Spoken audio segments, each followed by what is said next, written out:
मदरसे का किया गया उद्घाटन। जी हां, उत्तराखंड के ग्राम मसीद में कैबिनेट शिक्षा मंत्री माननीय श्री अरविंद पांडे के द्वारा मसीद पब्लिक स्कूल का उद्घाटन किया गया। ग्राम मसीद में मंत्री जी के पहुंचने के बाद सभी ग्रामवासियों ने उनका तहे दिल से स्वागत और धन्यवाद दिया। इस मदरसे को आर्थिक सहायता मुफ्ती अब्दुल लतीफ के द्वारा दी गई है, जो केरला के रहने वाले हैं। इनकी एक संस्था मुस्लिम वर्ग में कार्य कर रही है, जिनके द्वारा हैंडपंप भी मुस्लिम बस्तियों में लगवाए गए हैं।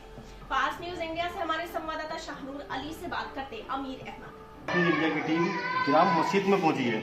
यहाँ पर एक मदरसा जो है बनाया गया है और मदरसे में आमिर भाई इसकी देख रेख जो कर रहे हैं, उनके माध्यम से यहाँ जो है ये बनाया गया है। इसके साथ साथ यहाँ पर जो उनको मदद मिली, अब्दुल लतीफ़ जी हैं, ये केरला से वो करते हैं, बिलोंग करते हैं। इनसे फास्ट न्यूज इंडिया की थोड़ी सी वो करते हैं, बात करते हैं। सर, अपना शुभ नाम क्या था? मेरा अब्दुल लतीफ़ कामिल सकाफ़ी, मैं केरल का रहने वाला हूँ। केरला में कासरगोड जिले में रहता हूँ। सर, ये जो आपको आमद होती है, किस तरह से आप अपनी ये आमद के बतौर आप अलग अलग टीम बनाने का कार्य कर रहे हैं?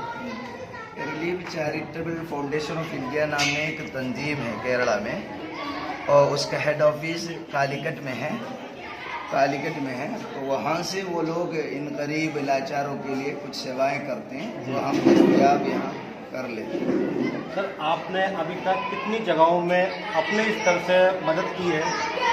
हमारे ये RCP तंजीम द्वारा अपने ऑफिस के द्वारा लगभग 2500 से ज़ाहिद हेडपम्प लगा चुका है और 70 से ज़ाहिद कल्चरल सेंटर भी बनाया गया है, जिसमें लोग पढ़ाई भी करते हैं और नमाज वगैरह भी करते हैं। सर, आपने ग्राम मस्जिद में एक ये मदरसे का जो है वो क्या है निर्माण किया है, इसमें आपकी तरफ से कितने पैसे दिए गए? यहाँ जो कल्चरल सेंटर पीछे बना रखा है, आज नमाज का काम में भी लोग इस्तेमाल करते हैं, उसके शुरू से और तामीर करने के सारी ताउन हमारे तंजीम के द्वारा ही हुआ है। आपकी तरफ से इसमें जो लागत दी गई है कितनी दी गई है? लगभग 5-6 लाख रुपए की लागत में बनाया गया है वो कल्चरल सेंटर।